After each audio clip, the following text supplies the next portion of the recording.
Բարև ձեզ սիրելի հայրենակիցներ, սպասենք մի 2 րոպե մեզ միանան ու հետաքրքիր մի քանի թեմայից խոսենք,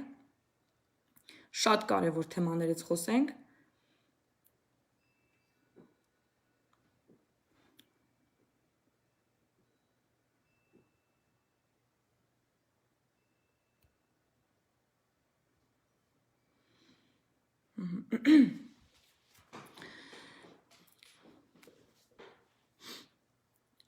Բարև ձեզ սիրելի հայրենակիցներ, սիրելի սփյուռքահայեր, սիրելի Հայաստանի հայեր։ Այսօրվա եթերը շատ կարևոր է, քանզի այսօր մեր երկիրը, Հայաստանը, մեր հայրենիքը կանգնած է մեծ վտանգավոր իրավիճակի առաջ։ Այսօր ես նայում էի Նիկոլ Փաշինյանի ուրեմն հայտարարությունը, որ նա ֆլեշմոբ հայտարարեց, որ Հայաստանի քաղաքացիները իրենց էջերում դնեն եւ հայտարարեն, որ Հայաստանում կորոնավիրուսի համաճարակ է եւ արտակարգ դրություն է եւ այն շատ կարեւոր է, որպեսզի մենք բոլորս ուրեմն մեր ներդրում ունենանք այդ հարցով։ Ես Հայաստանի Հանրապետության քաղաքացի չեմ, բայց ես ինքս այդ ֆլեշմոբին մասնակցելու եմ, անմիջապես այս վիդեոից հետո նկարելու եմ այդ վիդեոն եւ կոչ եմ անելու, որ Հայաստանում շատ լուրջ վերաբերվեն այս հարցին եւ միանալու եմ մի խոսքով այս ֆլեշմոբին։ Ես սփյուռքահայ եմ եւ շատ հետաքրքրված եմ իմ Հայաստանի զարգացմամբ եւ հզորացմամբ իմ ժողովրդի լավ լինելով, որովհետեւ նրանց լավ լինելուց կախված է նաեւ սփյուռքի լավ լինելը։ Մեր բոլորիս երկիրը, հայրենիքը դա Հայաստանն է եւ նա մեր տունն է եւ մենք պարտավոր ենք ամեն ինչ անել նրան պաշտպանելու համար, մենք բոլորս սփյուռքահայերս։ Հիմա հասկանանք ինչու համար են այսքան այս կոչերը արվում, արդյոք Հայաստանում իրոք այդքան սարսափելի վիճակ է, որ անհրաժեշտ է, որպեսզի բոլորս մեր ներդրում ունենանք այս հարցով։ Այո, ուրեմն աշխարհում այսօր 7,677,817 մարդ է վարակվել,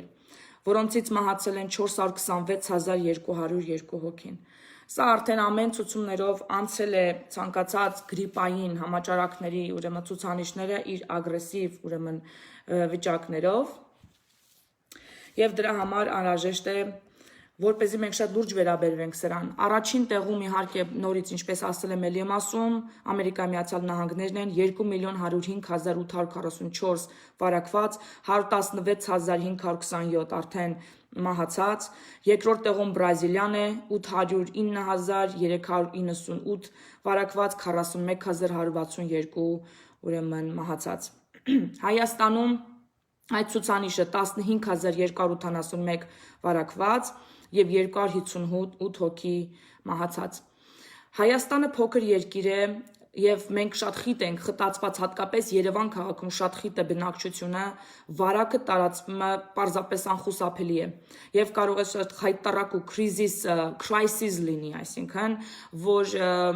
կբերի շատ վատ հետևանքներ։ Դրա մասին ես խոսել եմ նաև իմ անցած վիդեոյի ժամանակ եւ նորից կոչ եմ անում շատ լուրջ վերաբերվել այս համաճարակին։ Սա պատերազմ է, որ չունենք թշնամի եւ այն մարդիկ, ովքեր հասարակությանը դնում են վտանգավոր իրավիճակի մեջ եւ պատճառ դառնում վարակի տարածմանը իրենց կոչերով, իրենց հայտարարություններով, իրենց անպատասխանատու վարվելակերպով, նրանք հանդիսանում են այս պատերազմի մեջ այն թշնամիները, որ գործում է հասարակության դեմ։ Ինչպես անցած անգամ եմ ասել, նորից եմ ասում, ցանկացածի իրավունք վերջանում է այնտեղ, որտեղ սկսում է հասարակության եւ պետության եւ ազգի իրավունքները։ Ուստի մենք պետք է շատ ուշադիր լինենք։ Եվ ինչի համար դիմակ կրել, դիմակի այս պատմությունները, որ այսօր կատարվում են, որտեղ դիմակը 40%-ով նվազեցնում է վարակի տարածումը, 30%-ով սոցիալական հեռավորությունն է նվազեցնում վարակի տարածումը եւ 30%-ով ուրեմն ախտահանումը ձեռքերի։ Այսինքն ոչ միայն դիմակներն են անհրաժեշտ կրել, այլ անհրաժեշտ է սոցիալական հեռավորություն պաշտպանել եւ անհրաժեշտ է անընդհատ ախտահանել ձեռքերը։ Սա շատ կարեւոր է եւ սա ոչ միայն Հայաստանի, այլ նաեւ Ամերիկայի բնակիչների համար, որտեղ մենք աշխարհում առաջինը հենց Ամերիկայի Միացյալ Նահանգներն են եւ այս ցույցերի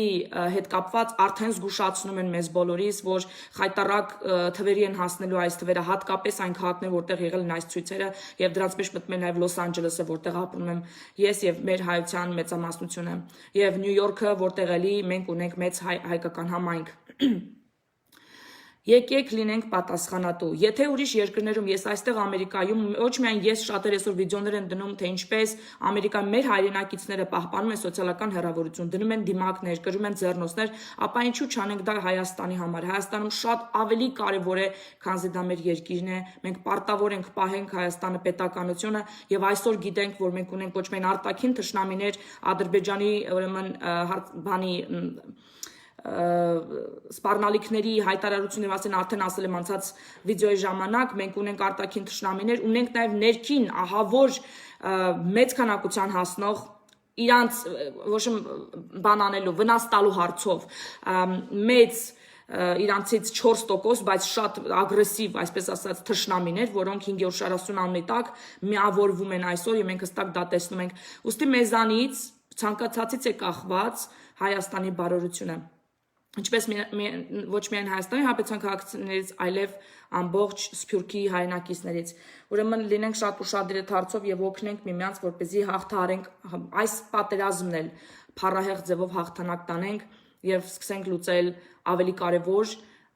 ինչպիսիք են արդարադատության հաստատման այս պատերազմը, որ պիտի լինի սկսվի աշունից։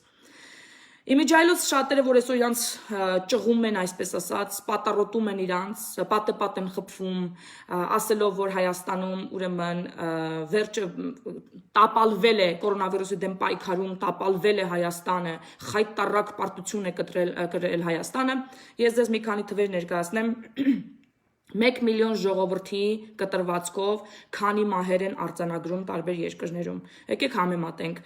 Սան Մարինոյում 1 միլիոն ժողովրդի կտրվածքով 1238 մարդ է մահանում, Բելգիայում 832 մարդ է մահանում, ԱՄՆ-ում 351 մարդ է մահանում, 1 միլիոնի կտրվածքով, ուշադիր եղեք, Մեծ Բրիտանիայում, որոնք զարգացած երկրներ են, չէ, ամեն ռեսուրսներ ունեն, ամեն հիվանդությունները հաղթարելու եւ այլն, Մեծ Բրիտանիայում 608 մարդ է մահանում, Կանադայում 212, Բրազիլիայում 193, սա մի քանի երկրներ եմ ասում, այնտեղ շատ են թվերը, ուրեմն շատ երկրներ կան, իսկ Հայաստանում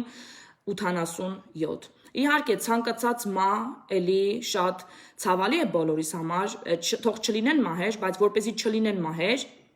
պետք է լինի հասարակության բարձր գիտակցություն, պատասխանատվության զգացողություն, որպեսզի կարողանանք հաղթահարենք այս մարտահրավերը։ Տապալված չի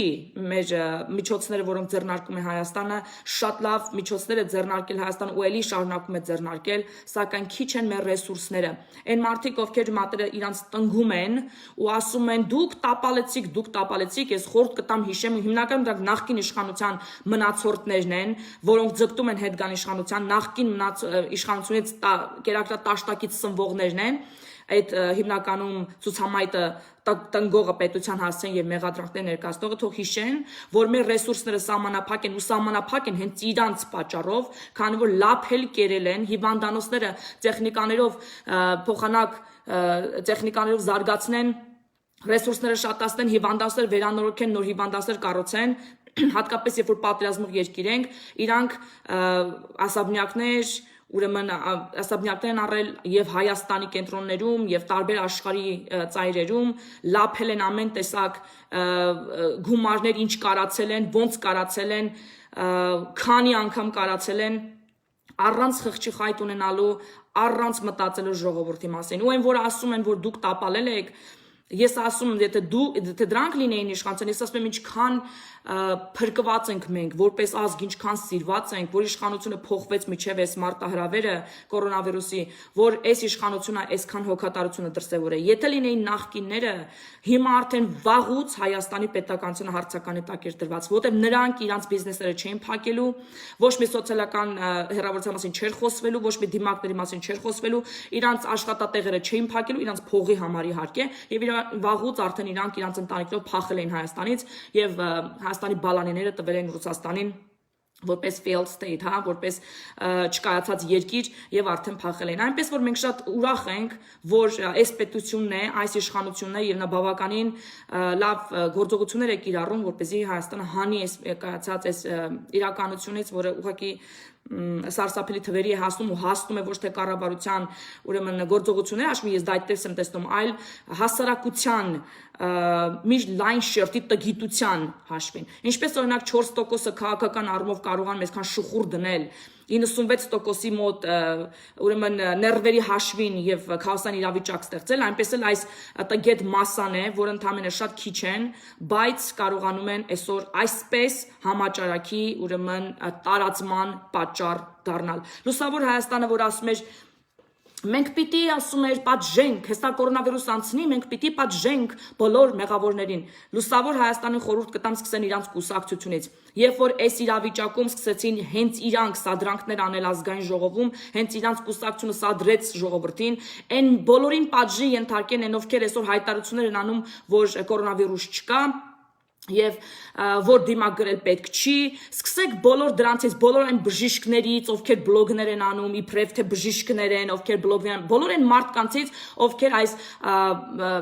իրավիճակում ցույցեր էին կազմակերպում իբրև թե բանկերից մարդկանց ազատելու համար, այդ արկածախնդիրները, լակոտ արկածախնդիրները, որոնք ժողովրդին տարան այդ վտանգին եւ այսօր մարդիկ ֆիզիկապես մահեր են արձանագրվում հենց այդ ամեն ինչի հետևանքով։ Ես էլ եմ պահանջում, որ այո, այդ մարդկանց պատժի ենթարկեն բոլոր նրանց, ովքեր այս ժամանակ սադրել են պետությունը եւ հասարակությանը քաոսի եւ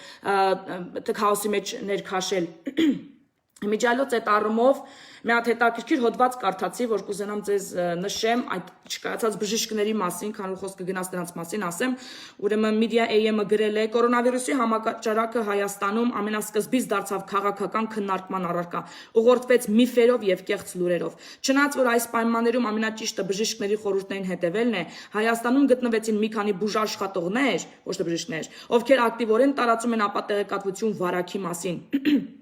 Մեդիա AM-ը հետևել է այս մի քանի բժշկի գործողությանը եւ պարզել է, որ COVID-19-ի վերաբերյալ նրանց առողջապահական խորհուրդները հաճախ համընկած են քաղաքական խիստ արտահայտված դիրքորոշման հետ եւ հիմնականում դա հակաիշխանական, ուրեմն քաղաքական հայացքներ են։ Գաստրոենտերոլոգ Հայկ Մինասյանը խնդրում եմ ուշադիր եղեք, որ սա վարակի մասին բացարձակ գաղափար չունեցող բժիշկ է, որը շատ լայվեր է անում այս թեմայով, մասնագետ է ներկայանում, մասնագետների վիդեոներ այդքան չեն նայում այս ժողովուրդը, այն տգետ մասան, որ ընկել է սրանց հետևից։ Միշտ ակտիվ է եղել մեդիա դաշտում, նա հաղորդում էր Վարուն Բուն TV գիտամասնագիտական առցանց հեռուստատեսություն սոցցանցերում պատմեր տարբեր հիվանդությունների մասին հարցազրույցներ տալիս։ Նա Facebook-յան լայվեր անում ոչ միայն առողջապահական, այլ նաև քաղաքական թեմաներով։ Իմիջիալոց մի ժամանակ մի հատ լայվ ընկավ իմ աչքով սրա արած, ես թեպետ չեմ նայում իրան։ Եվ շատ այդպիսի մարդիկ կան, ես ինքս խնայում եմ իմ ներքին աշխարհը, ես չեմ թունավորում ինձ նման մարդկանց լայվեր նայելով, բայց մի անգամ մի հատ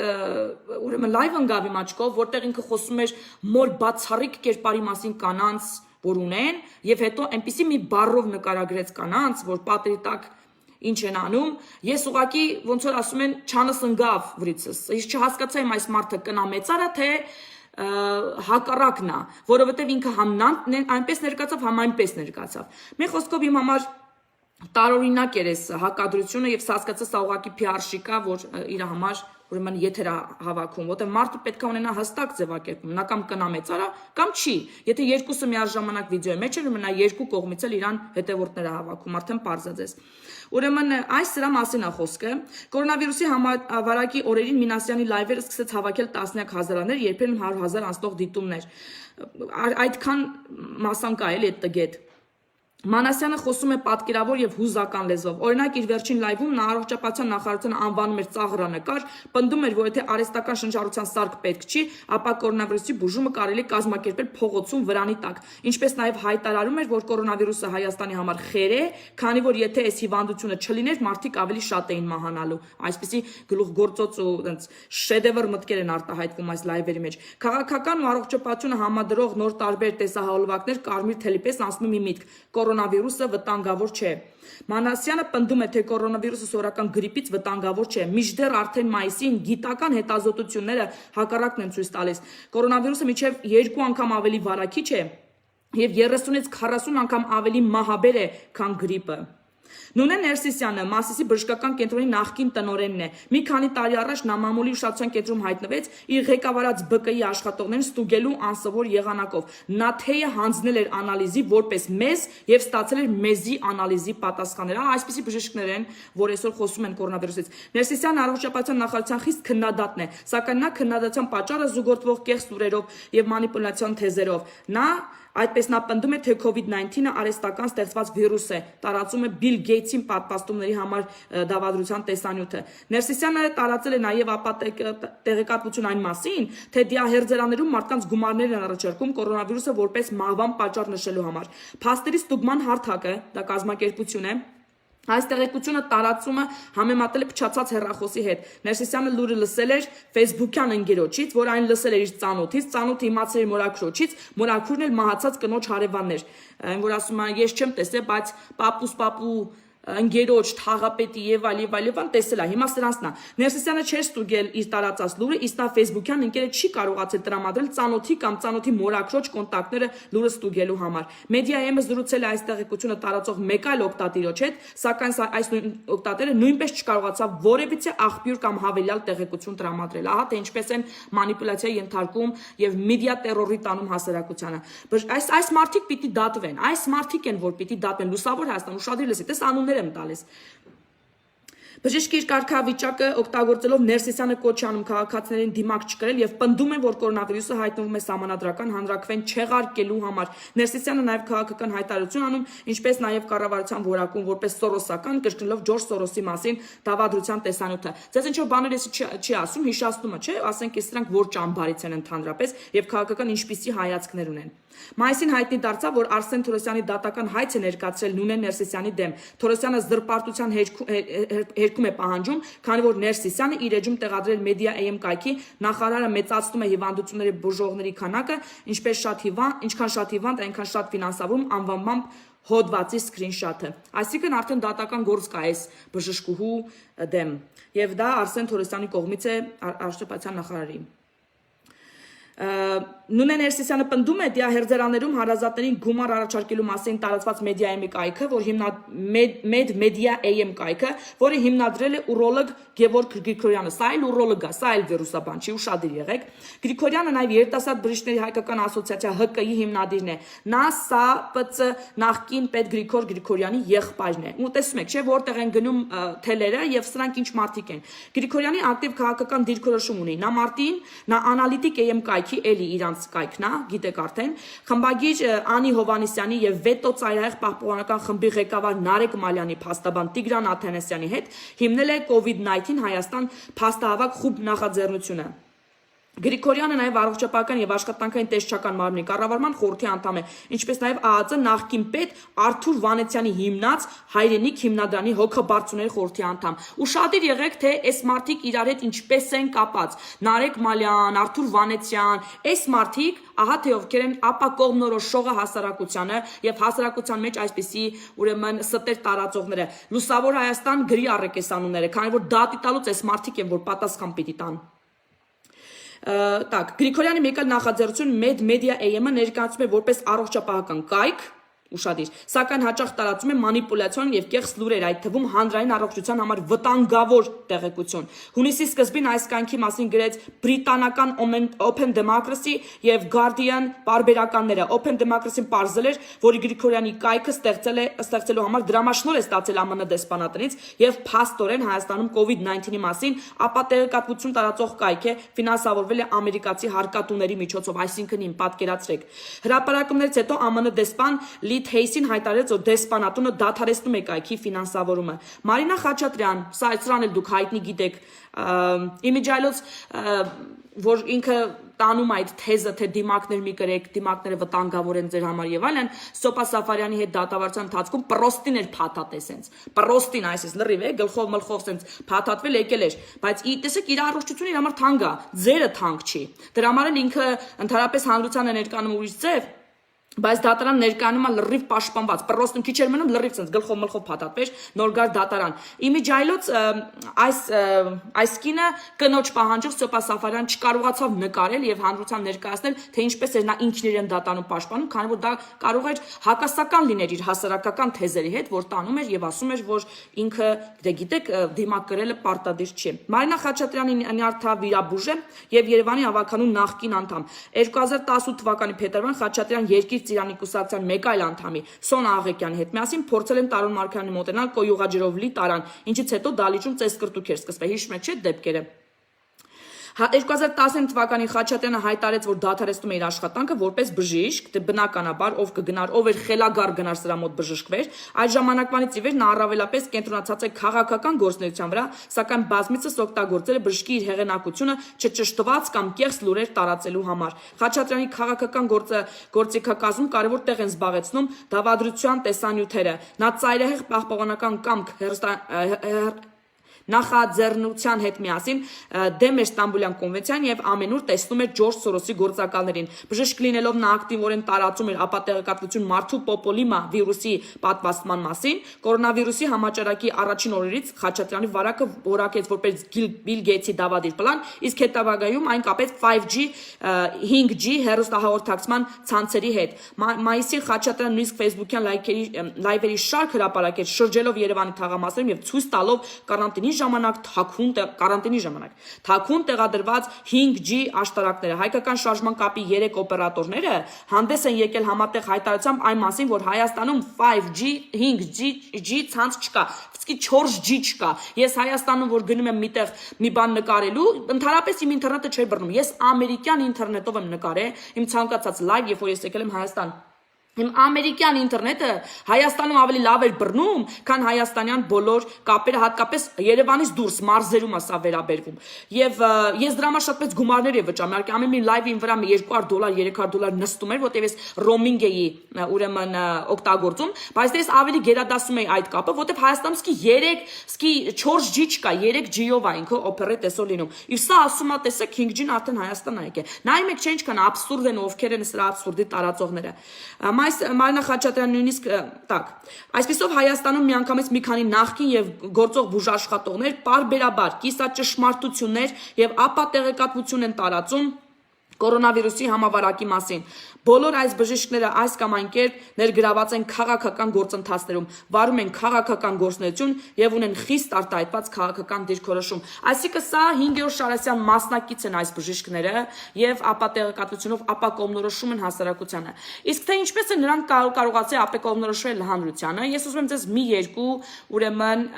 վիդեո ցույց տալ։ Ուրեմն առաջին վիդեոյի մեջ սպիտակի դեպքերն են այսօր որ կատարվեց։ Նիկոլ Փաշինյանի էջում հրապարակվել է իսկական ուրեմն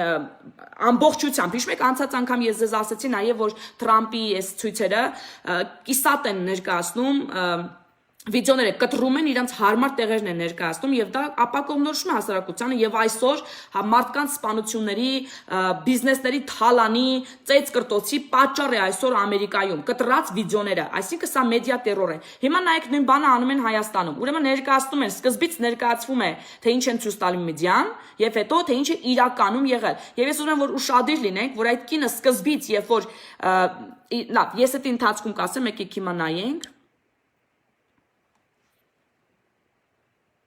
Միրապե, ձայնը բարձրացնեմ։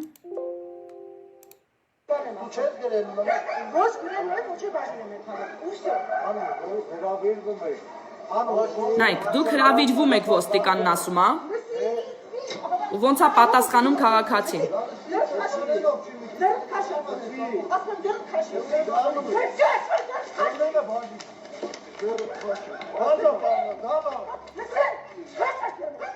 Նայեք ինչպես են գոռում վիրավորում։ Ուրեմն սա են ցույց տալիս մեդիայով, բայց դրանց ինչ ա եղել դրա հետ, նայեք։ Ուշադիր ինքը չունի ձերքին է, դիմակը ձերքին է, հակած չի, հեռախոսով խոսում է։ Ու իմիջիայլոց օրն էլ եթե տեսնեք ավելի լուսավոր է, այս կինը գնում է խանութ առևտուր անելու։ Այն որ ցույց են տալիս, ինքը արդեն խանութից դուրս է եկել, այսինքն ինքը խանութում մտել է առանց դիմակի, եթե ինքը վարակված է, արդեն վարակել է բազմաթիվ մարդկանց եւ չի ենթարկվում ոստիկանության։ Ուսա արդեն երկար ժամանակ, քանի որ ինքը երբ որ դուրս եկավ, ձեռքին վեշեր կար, հիշում եք։ Ինքը խանութից էր դուրս եկել։ Ուշադիր նայեք։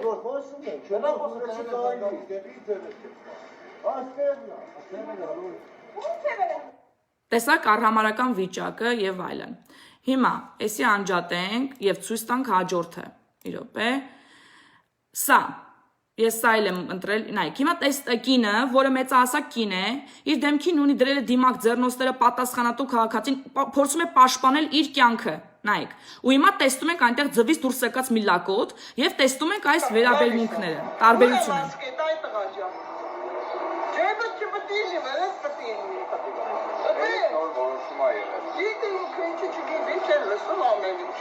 Նայ, ջեբը դրած ման է գալի, երբ որ ոստիկան տեսնի նոր գտնի, էլի։ Առողջության վրա թքած ունեն, իրանց փողի ջեբն է կարևոր։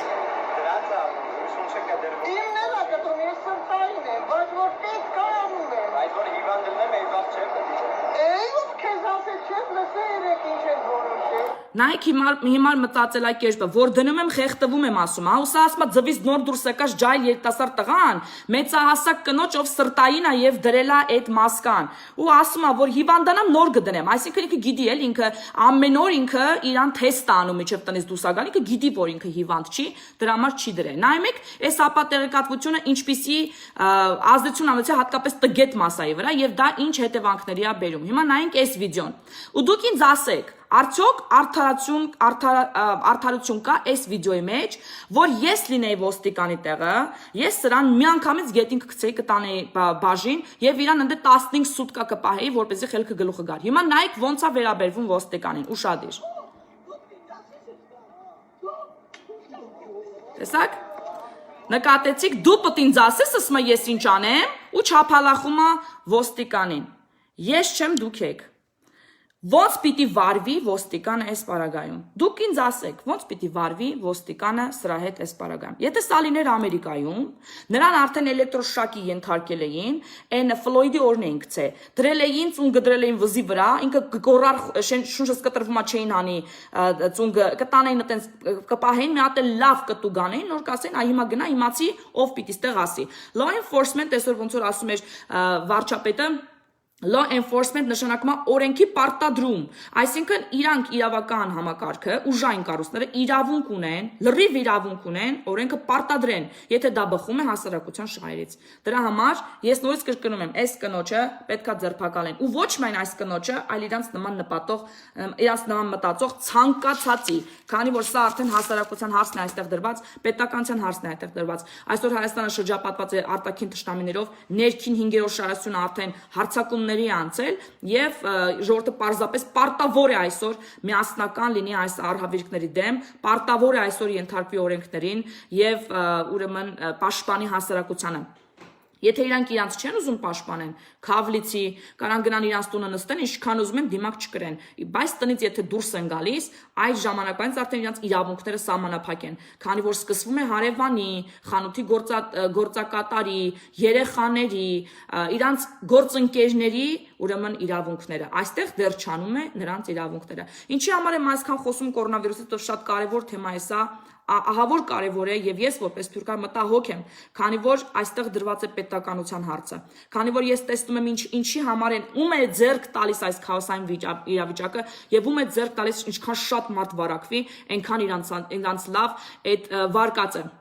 Նախկինները միշտ ձգտել են քաոսային իրավիճակի, միշտ ձգտել են որպեսզի դուրս գա կոնտրոլից իրավիճակը Հայաստանում, որպեսզի իրանք կարողանան հարձակման անցնեն հայ ժողովրդի դեմ վերականգնելու, եթե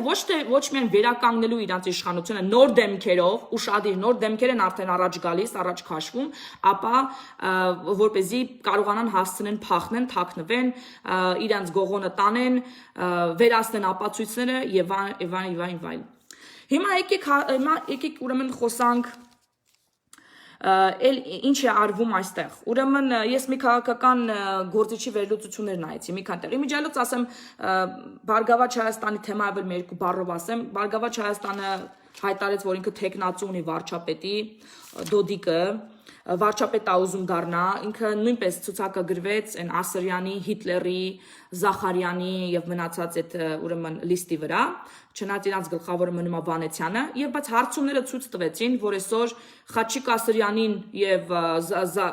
բանին Զախարյանին ավելի շատ ձայն տվող կլինի, քան Բարգավաճին կամ Վանեցյանին։ Դա արդեն ոնց որ ասած ամեն ինչ իր տեղն է գցում, հա, բոլոր այն ովքեր որ կարծում են, որ այսօր դեմքեր են հայտնաբերել, կուսակցությունն առաջ քաշել եւ նոր դեմքերով հին իշխանությունը փորձում է իշխանությունը յետ բերել, ցավով տեղեկացան, որ իրանք նույնպես այս հարցում խայտարակ ձևի տապալված են։ Իսկ երբ որ Գագիկ Ծառուկյանը հայտարարեց դրա մասին,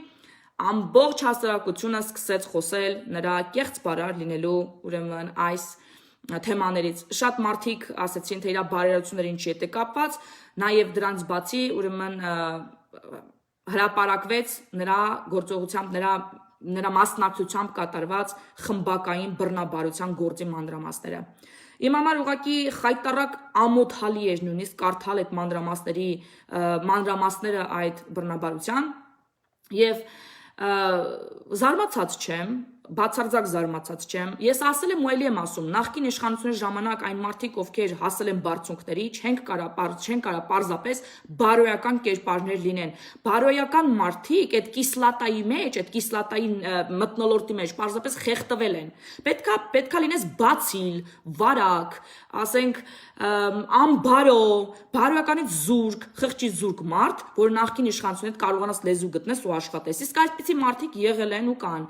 ինչպես օրինակ Ծառուկյանը, ինչպես օրինակ մնացած այդ նախկինները, որոնք աշխատեն ու այսօր բարոյական կերպարներ են ուրեմն ներկանում։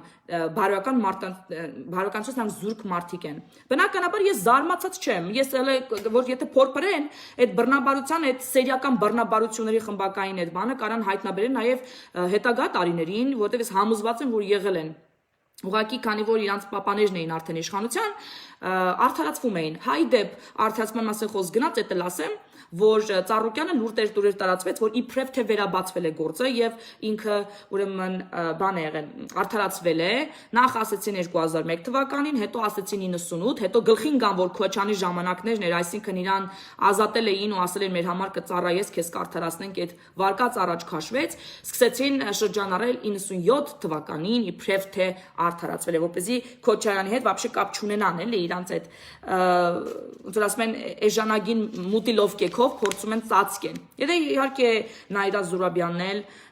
Զուրաբյանս, հա,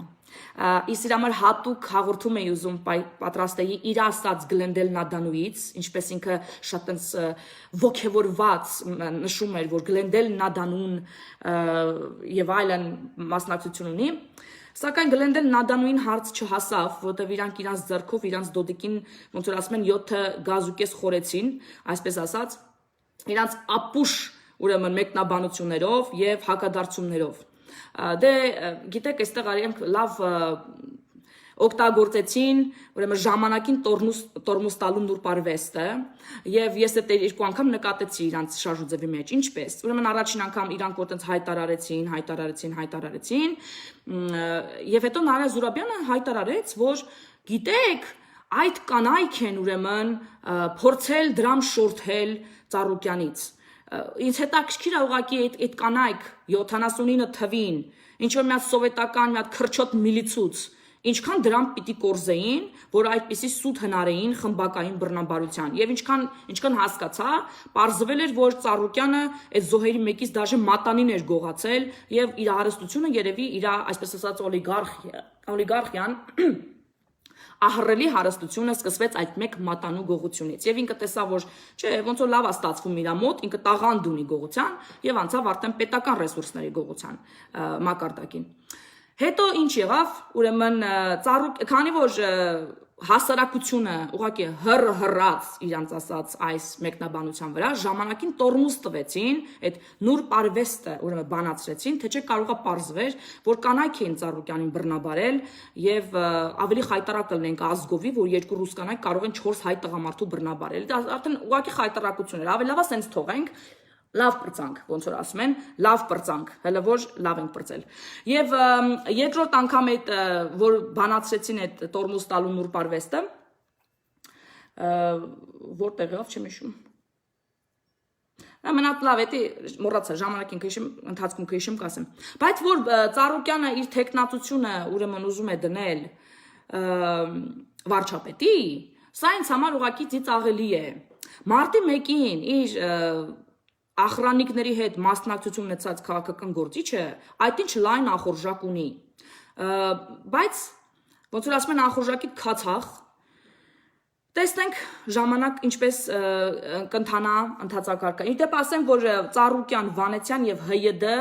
ուրեմն խոսակցություններ են գնում, հանդիպումներ են գնում։ Սա արդեն դավադրություն է պետության հանդեպ։ Եթե ես եմ հերվից տեսնում այսքանը հասկանում, Հայաստանի Հանրապետության ցանկացած քաղաքացի պետք է որ արդեն հասկանալիս լինի, թե ինչ է այստեղ կատարվում։ Իմիջիայլոց Ծառուկյանի մասին մի բան էլ աչքովս ընկավ, հիշում եք, չէ՞, իր տղայի մասնակցությամբ այն տղաներին 2 հոգու որ սպանել էին Ծառուկյանի տղայի հրամանով։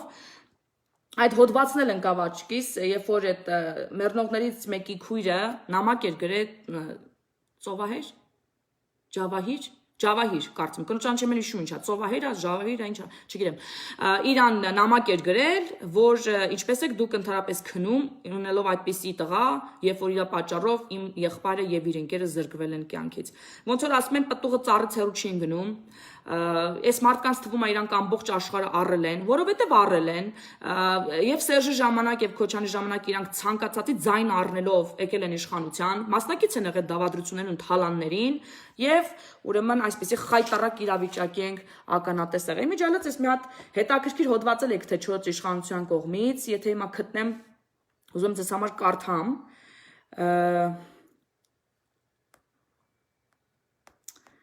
ինձ մի րոպե տվեք, մեդիա գրուպի,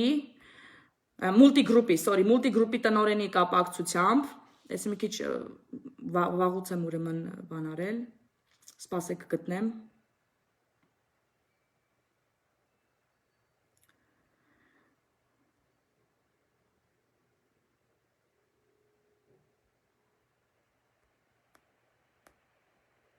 Չեմ գտնում, կներեք։ Ոսկիների մասին էր խոսքը, եթե կհիշեք այդ հոդվածը, որտեղ ասվում էր, որ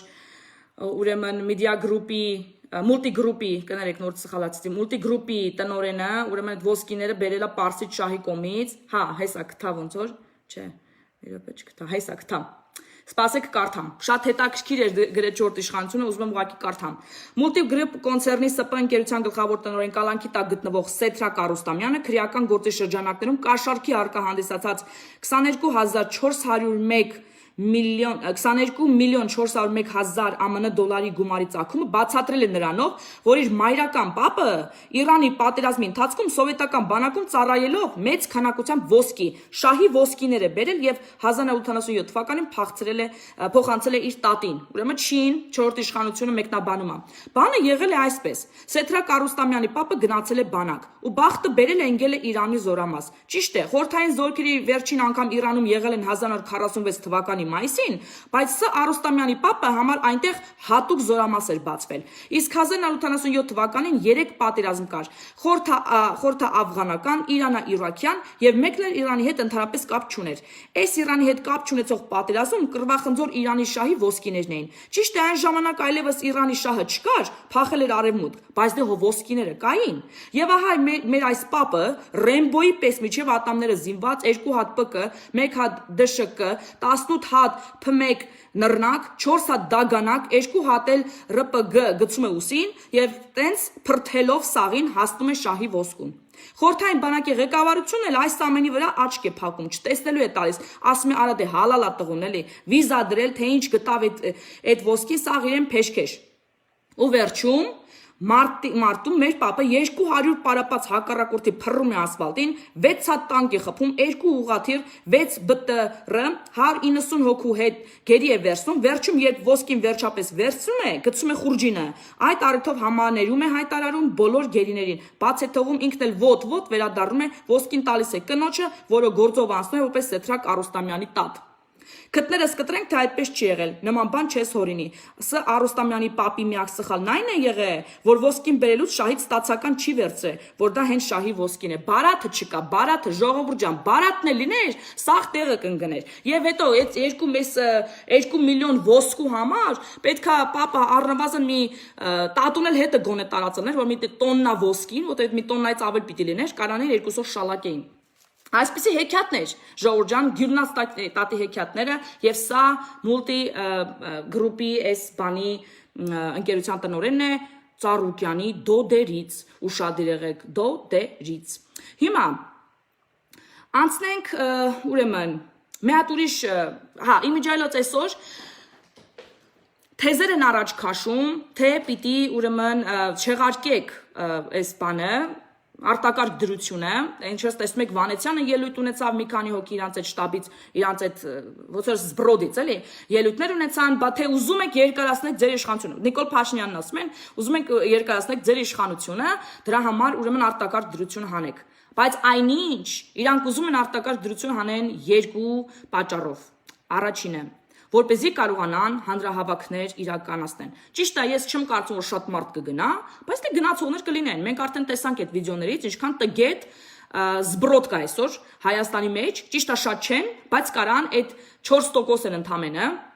արած հաշվարկներով, բայց իրանք կարան ասենք մի 40%-ը շուխուր անեն, մենք արդեն տեսել ենք էտի, եւ քանի որ մեծամասնությունը լուր հանդուրժում է, դա կարող է իրոք հետևանքներ ունենալ։ Ինչպես կարող է հետևանքներ ունենալ եւ ինչի են իրանք ուզում հանրահավաքներ անեն հենց ամռանը, որովհետեւ իրանք ունեն միայն ամռան ամիսները, աշունից սկսվում է այդ ուրեմն ապօրինի գույքի բռնագանձման այդ գործընթացները եւ սաղ, այսպես ասած, խուզվելու են, փռվելու են ասպատին, ծեփվելու են պատերին եւ իրանք գիտեն իրանք գլխի գալիքը, ուստի իրանք չեն կարող համբերել մինչեւ սեպտեմբեր, քանի որ սեպտեմբերից այդ գործընթացը սկսվում է, իրանք պետքա գործեն հիմա, հունիս, հուլիս, օգոստոս ամիսներին։ Դրա համար ոնց որ ասում են թեժ լինելու ամառը ուշադիր եղեք։ Եվ այստեղ հատկանշական է նշել նաեւ, որ այս մարդիկ ձգտում են ամեն ինչ անել ամռանը, դրա համար ուզում են չեղարկել ուրեմն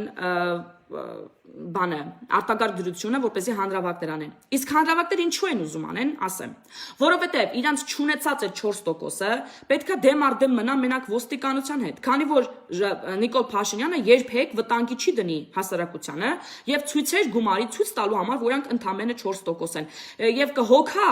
քաղաքացիների առողջության համար նրանց հորդորելով մնալ տներում։ Եվ դրանք անխափան, առանց որևէ արգելքի հնարավոր է որ իրականացնեն այդ հանրահավաքները 40% շուխուր դնելու համար։ Որովհետև իրանք թքած ունեն մարդկային առողջության վրա, ցույց են տալիս իրանց ճամբարից խոսացող, այսպես ասած, չակերտավոր բժիշկները եւ մեզ շատ հետաքրքիր ներկայացնում են իրանք ինչքան ինչ աստիճանի թքած ունեն մարդկային կյանքերի վրա եւ բնականաբար փողին մուննատ այն տգետ մասային փողով կհանեն եւ ուրեմն ցույցեր կանեն արդյոք միայն կսահմանափակվեն ցույցերով հետաքրքիր է նոր լսում էի մի հատ հետաքրքիր մարդու վերլուծություն ուրեմն Հայաստանում ամենավատ սցենարին են պատրաստվում ռազմական հեղաշրջում Հայկ Գաբրելյան այս կողքից գնացի որ կարդամ վիդեոն ուրեմն սա հանրային խորհրդի ժամանակ տեղ ունեցած խոսակցությունից մի հատված է որ ուզում եմ ձեզ ներկայացնել որ ու վերնագիրն է Հայաստանում ամենավատ սցենարին են պատրաստում ռազմական հեղաշրջման որտեղ իրանք այլ տարբերակ չունեն ժողովուրդ ջան Սկսվում է գործընթացը սեպտեմբերից, որոնք իրանք նույնիսկ Ծառուկյանը, Լֆիկ Սամոն եւ մնացած բոլորը պետքա հերթով կարգով պատասխան տան ուրեմն ապօրինի գույքի համար, որ թալանել են Հայաստանի Հանրապետության ուրեմն անօգնական ու անպաշտպան ժողովրդի ջեբերից դատարկել են ու դրա համար իրանք պետքա ամեն գնով նրանց տանեն ուրեմն տան մսաղացին, որպեսզի կարողանան պաշտպանեն դա եւ դա անելու են Վանեցյանի նման դավաճանի դեմքով, ուրեմն մնացածների դեմքերով, որ նոր դեմքերով ուզում են ներկանան։ Հիմա լսենք այս մարդուն, թե ինչ ասում այս մարդը։ Այստեղ շատ խոսվեց Ռուսաստանի մասին, ես նույնը կասեմ, որ նաև արտաքին ճակատի մասին, ես չեմ տեսնում, որ խորհրդարանական ընդդիմադիր ուժերը իրենց պահվածքով Լավ չի երևում ժողովուրդ ջան, բայց լսենք։ Իրենց պահվածքով, իրենց հայտարարություններով դիրքորոշման իշխանություններին հնարավորություն տան մանևրելու Ռուսաստանի հարաբերություններն, իսկ այստեղ խորհրդարանական ընդդիմության դերը բավական կարևոր է։ Եվ մենք տեսանք, որ կորոնավիրուսային պայմաններում եւ նաեւ ինչու ոչ դրանից առաջ Հայաստան գնալով ավելի ակտիվանում այս deep state-ը, խորհրդային պետությունը կամ պետության մեջ վերջին շրջանում սրա մասին շատ է սկսել խոսվել, անգամ Նիկոլ Փաշինյանը խոստովանեց, որ համակարգը դիմադրում է։ Ես կցանկանայի մի քանի խոսք ասել Deep State-ի մասին, ուրեմն Deep State-ը կամ խորհրդային պետությունը դա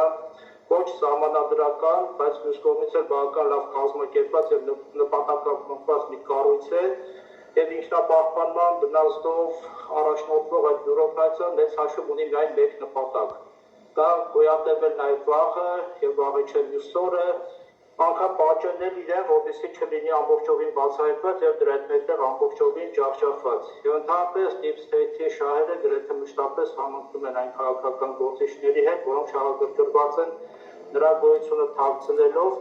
եւ մի կողմից կարող է թվալ, որ Deep State-ի այդ թաքնված լինելը դա նրա թուլության մասին է վկայում, քանի որ ստիպված է, այսպես ասենք, ընդհատակյա գործել, բայց մյուս կողմից էլ կամ իրականում դա Deep State-ի հենց ամենաուժեղ կողմն է, եւ խորհրդային պետությունը մշտապես պաշտպանում է իրեն։ Ընդ որում խորհրդային պետությանը գրեթե մշտապես անհրաժեշտ է քաոսային իրավիճակ, քանի որ դա նրան հնարավորություն է տալիս մեծացնել իր պահանջները իշխանությունների հանդեպ, կառավարության հանդեպ։ Եվ լինելով թուրքագետ ու տվեք մի փոքր շեղվել թեմայից եւ այս համատեքստում իշատակել Թուրքիան հայտնի խորհրդային պետությունը, նրա, այսպես ասենք, արկածները, մենք հիշում ենք, երբ որ 2002 թվականի աշնանը Թուրքիայի իշխանության եկավ Արդարություն եւ զարգացում կուսակցությունը, որը ներկայումս նույնպես իշխանության ղեկին է, իսկ նրա առաջնորդ Էրդողանը շուտով դարձավ նաև Թուրքիայի վարչապետ, այն ժամանակ Deep State-ը Թուրքիան ծրագրել է ռազմական հեղաշրջման մի պլան եւ ես այս համատեքստում համաձայն եմ պարոն Խուշիձյանի հետ, որ Հայաստանը իրադարձությունն նրանք ցանկանան տանել դեպի ամենավատ սցենարի հենց ռազմական հեղաշրջում այն փորձում իրականացնել կամ առնվազն մտադիր են դրան։ Ուրեմն երբ որ Էրդողանը եկավ իշխանության, միգուցե արևմուտքում, դեմոկրատական արևմուտքում պատրանքներ էին տալիս կամ անգամ լիահույս են, որ Էրդողանը երկիրը կդարձնի ժողովրդավարական երկիր, Թուրքիան կդառնի իսլամի եւ ժողովրդավարության հաջորդ խառնուրդ եւ նաեւ մոդել երկիր դրանով արաբական աշխարհի համար, բայց Deep State-ը այս առումով կասկածներ չուներ, պատրանքներ չէր տածում եւ անմիջապես նրանք ծրագրեցին ռազմական հեղաշրջման փորձ, Նայք ստացել են մեծ մուշ կամ կռան անվանումը Թուրքերեն Վալյոս, որը նախատեսվել էր Թուրքիան քաոսային իրավիճակի ստեղծում տարբեր սպանությունների տեսքով, մզկիթների պայթեցումների եւ այլ տեսքով, ինչը նրանց հնարավորություն կտար, այսպես ասենք, գալ իշխանությանը մեղադրել է անզորության մեջ, իրավիճակը կառավարել չկարողանալու մեջ եւ դրանով փորձել իշխանությանը տապալել։ Ընդ որում ես Իմ այս համատեքստում ցանկանայի, որ Հայաստանի իշխանությունները գնալով ավելի կարևոր են Deep State-ի ջախջախման հարցը, որը պարզապես հրամայական է, հաշվի առնելով, որ Deep State-ը ունի ոչ միայն, այսպես ասած, ներքին ուղղվածություն, այլ նաև արտաքին ուղղվածություն, օրինակ Թուրքիայի պարագայում այդ ռազմական հեղաշրջման փորձ պլանավորողները այսպիսի Okay, կներեք, իմ կապս ոնց որ մի պահ ընդհատվել էր, ժողովուրդ ջան, կներեք, կապս մի պահ ընդհատվեց, շարունակեմ, չգիտեմ ինչքան ժամանակ էր ընդհատվել, հուսով եմ լսեցիք, ինչ էր ասում ուրեմն վիդեոն, ասում էր, որ ռազմական հեղաշրջման են պատրաստվում, ինչպես դա արդեն մի անգամ Թուրքիայում են փորձել, իրանց այդ նույն սցենարով են ուզում առաջնորդվել, Եվ բացատրեց, թե ինչպես Թուրքիան նախապատրաստում էր թուրքական մի ռազմանավ խփել եւ մեղքը գցել Հունաստանի վրա, թե իբր թե Հունաստանն է խփել այդ ուրեմն ինքնաթիռը եւ մեղադրել պետությանը կառավարումը կորցնելու համար եւ կատարել ռազմական հեղաշրջում։ Մենք արդեն այդ ոնց որ ասում են փորձը կար Թուրքիայում եւ հիմա նույն բանը այսօր ուզում են անել։ Մենք այն որ մեղադրում են ամեն ինչ ու ներկա կառավարությանը, որի պր թե իրան կորցրել են կառավարումը եւ այլն, դա դրա մասին են հենց վկայում եւ նրանց այդ ցասումը, հա, այդպիսի իրանց այդ շահագրգռվածությունը, որ իրանք գնան ու ցույցեր կազմակերպեն եւ այլն, միակ նպատակը, որպեսզի կարողանան ապահովեն ուրեմն իրանց համար հարթակ, որպեսզի տանեն իրավիճակը քաոսային բախումների, քաոսային իրավիճակի իմիջայլոց բախումների մասին քան որ խոսք գնաց, լսենք մի ուրիշ ուրեմն կոչ, որ արվում է նույն տեղից այդ Նարեկ Տեժնակալյանն է, ինչա դրա մոտից, որը Blog News AM-ի ուրեմն խմբագիրն է։ Ինչ է ասում սա, ուշադիր եղեք, adekvati անդամ Կոնստանտին Տեր-Նակալյանը անդրադառնալով իշխանության դեմ պայքարին ասել է, եթե պետությունը փրկելու համար պետք է քաղաքական բախումներ եւ միգուցե 100 կամ 1000 մարդ մեռնի, բայց դրա արդյունքում պետություն փրկվի, ուրեմն դա այն գինն է, որը պետք է վճարել։ Մենք դա ցույց ենք տվել 1917 թվականին, ցույց ենք տվել 1920 թվականին։ Ուրեմն սա ասել է Տեր-Նակալյանը, նայեք ինչ են ասում, 1000 հոգի մեռնի, 100 հոգի մեռնի, այսօր արդեն իրան քաղաքացիական պայքարի են հրահրում։ Եվ չին պատասխանում է, 4 իշխանությունը պատասխանում է, սա Նաիրի Հունանյանը չի ասել, սա Կոնստանտին Տեր-Նակալյանն է ասել։ Մարդը քաղաքական պատերազմի կոչ է, քաղաքացիական պատերազմի կոչ է անում, պատրաստ է հարյուրավոր մարդկանց դիակների վրայով իշխանություն տապալել։ Մենք բազմիցս ենք ասել, ահազանգել, որ իշխանության դեմ հարձակման ձեռնարկած ուժերը պատրաստվում են քաղաքացիական պատերազմ հրահրել։ Մեզ էլ ասում էին, թե գույները խտացնում եք։ Ահավասիկ մարդն ինքն իր շուրթերով ասում է այդ մասին, պատրաստ են մարդ սպանել, արյուն հեղել, ու սրանք երկիր փրկելու են խոսում, բայց մեր ուշադրությունը մեկ այլ բան էլ գրավեց, որ Blog News-ի խմբագիրն ասում է. մենք դա ցույց ենք տվել 1917 թվականին, ցույց ենք տվել 1920 թվականին։ Մենք, այսինքն բոլշևիկները, այսինքն ինքն են համարվում է բոլշևիկ, հպարտանում է 1917 թվականի բոլշևիկյան հեղաշրջման համար, որից հետո ծագած քաղաքացիական պատերազմում մի քանի միլիոն մարդ զոհվեց։ Հպարտանում է 1920 թվականի մայիսյան ապստամբությամբ, որի արդյունքում Հայաստանը թուլացավ, Քեմալական Թուրքիայի հետ սկսած պատերազմում պարտություն կրեց, կորցրեց Ղարսի նահանգը եւ Սուրմալուն։ Ու սրանք Եժովյան դահիճների ժառանգները իրենց համարում են ազգային, թե ապազգայինն ով է այս դեպքում չգիտենք։ Իշխանություններ, դուք ասելու բան չունեք։ Ահա այսպեսի հետաքրքիր հոդված ես գրել Չին եւ այս ամենը ցույց է տալիս մի բան, որ իրանք շահագրգռված են, որ արտակարգ դրությունը չշարունակվի,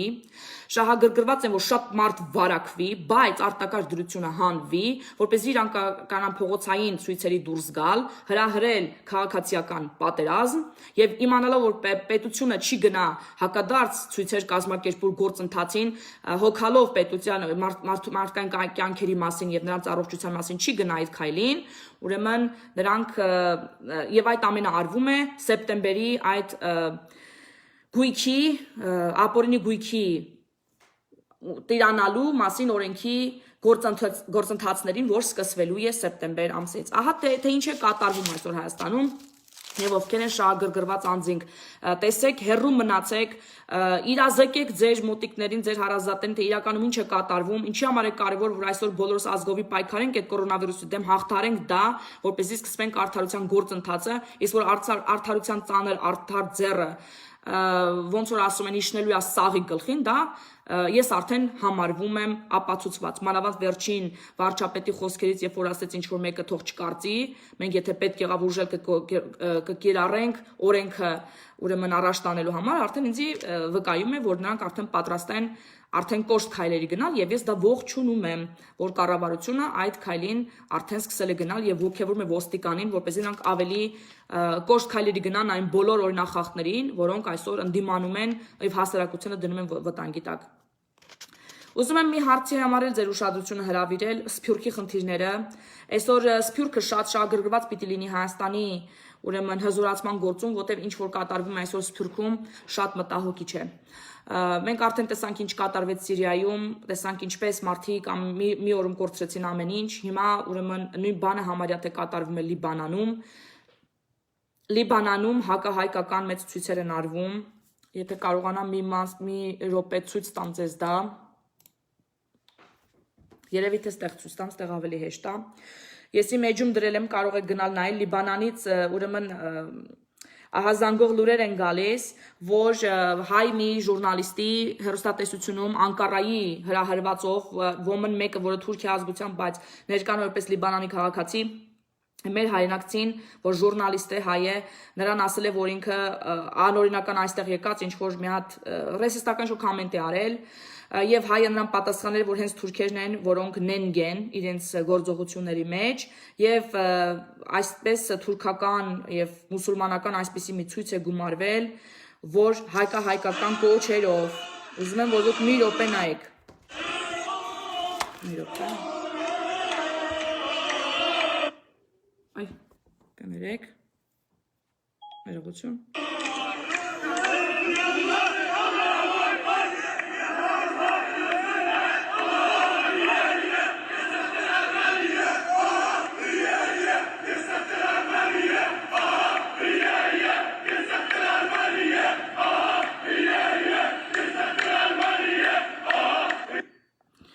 Մեր լիբանանահայությունը ես համոզված եմ, որ կկարողանա հաղթարի այս մարտահրավերը, բայց այսպիսի մարտահրավերներ քաղաքական դիրքորոշում արտահայտել, կարողանալ քաղաքական ինչ-որ գործընթացներ սկսել միջազգային ասպարեզում, մենք պետք է ունենանք հզոր երկիր։ Ահա այսպիսի իրավիճակներում է, որ անհրաժեշտություն է լինում Հայաստանի ուրեմն աջակցությունը։ Դրա համար շատ անհրաժեշտ է, որպեսզի Սփյուռքահայությունը այսօր կանգնի Հայաստանի հայերի եւ Հայաստանի հզորացման գործընթացին որպես ուրեմն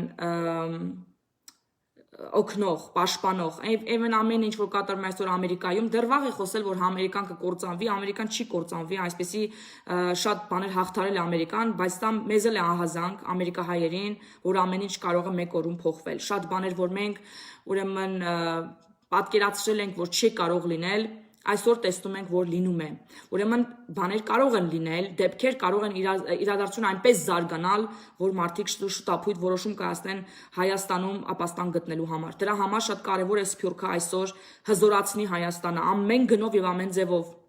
որպեսզի տներ ձեռք բերի Հայաստանում, բիզնեսներ հիմնի Հայաստանում, աշխատատեղեր հիմնի Հայաստանում, օգնության ձեռք մեկնի Հայաստանին, նրանց զարգացնելու համար, որպեսզի կարողանանք մենք միշտ ունենանք այն մեր տունը, որ ցանկացած պարագայում մենք կարող ենք պարզապես ուրեմն գնալ դեպի հայրենիք եւ ունենալ մեր տունը, մեր տան մեջ լինել ապահով լինել կամ մեր հարցերը տարբեր քաղաքական հարթակներում բարձրացնի պետությունը, Հայաստանի պետությունը պաշտպանելու համար իր Սփյուռքին։ Ուրեմն Սինանյանը, Զարե Սինանյանը, Սփյուռքի ուրեմն նախարարը հարցերով Բարգավաճի կողմից, չգիտեմ այսօր կապս ինչ է կատարվում, ժողովուրդ ջան, կես եղավ, չգիտեմ ինչ լսեցիք, ինչ չէ, բայց էլի եմ ասում, կոչ եմ անում բոլորիդ, այս համաճարակի դեմ, լինեք պատասխանատու քաղաքացիներ, պարզապես ուրեմն կրեք դիմակներ, ախտահանեք ձեր ձեռքերը եւ պահպանեք սոցիալական հեռավորություն։ Իսկ այն բոլոր հայրենակիցներն, ովքեր ինձ նայում են, գալիս են, շնորհակալ եմ, որ ինձ հետ եք, շնորհակալ եմ, որ ինձ աջակցում եք։ Այն մնացածներ, որ այստեղ գալիս են Բարգավաճի համար, էլ Բարգավաճի այդ բաներն են, կամակատարները, այն որ կեղծ Նիկոլ Փաշինյան թղթեր են սարքում, գցում են ինտերնետ ու հետո չեն կարող ջնջեն ու քրեական պատասխանատվության պիտի ենթարկվեն դրա համար, այդ մասան, որ եկել է ստե ուրեմն ինձ վատ կոմենտներ գրելու, ոնց որ ասում են Adios։ Իմիջայլոս մի բան էլ ասեմ, բաներ հենց այդ նույն ճամբարներից կոչ էր հնչե դե գնացեք Նիկոլ Փաշինյանն անֆալո արեք, ինչքան ձեցկի էլ, ձեցկի սատ են։ Էժանագին մանյովրներից են անում արդեն, անֆալո արեք, թողենք իրան զրկվի Facebook-յան վերջին նավահանգստից բան, մի հատ ընկերուհի ունեմ, Մերի Թումոյան է, դուք իրան ճանաչում եք, իմ եթերում շատ ախոսացել, մի հատ հետաքրքիր անեկդոտ էր պատմել այդ թեմա, որ ուզում եմ դրանով էլ վերջացնեմ այս եթերս, ու ասա մի հատ անեկդոտ կա, որտեղ մի հատ տատի իր թումբանն է լվում ջրի մեջ, եւ շուռա գալի չի տեսնում, թումբանը սկսում է ուրեմն ջուրը տանել։ Այս տատին էս կոման գնում, թումբանը չի կարում ջրից հանի, ու վերջում որ ասում են կսկծու փառք Աստծու, այդ մոմենտն է լինում, ու ասում է գինա, այնքան քինա, մեր մեջը մի այնքան եմ տիրել, հիմա մերն է, գնացեք, այնքան գնացեք, ձեր մեջ այնքան ենք տիրել, այնպես որ արխային կարակ անֆալո անեք մեր վարչապետին, ժողովրդի մեծամասնությունը իրան պաշտպանում է, պաշտպանելու է, Սփյուռքից իրան պաշտպանում են ու պաշտպանելու են եւ դա անելու են ոչ թե Նիկոլ Փաշինյան անձի համար, այլ հայ ժողովրդի համար, Հայաստանի քաղաքացիների համար եւ Հայաստան հայրենիքի համար։ Այսքանը, շնորհակալություն, որ նայում եք, հաջողություն ձեզ։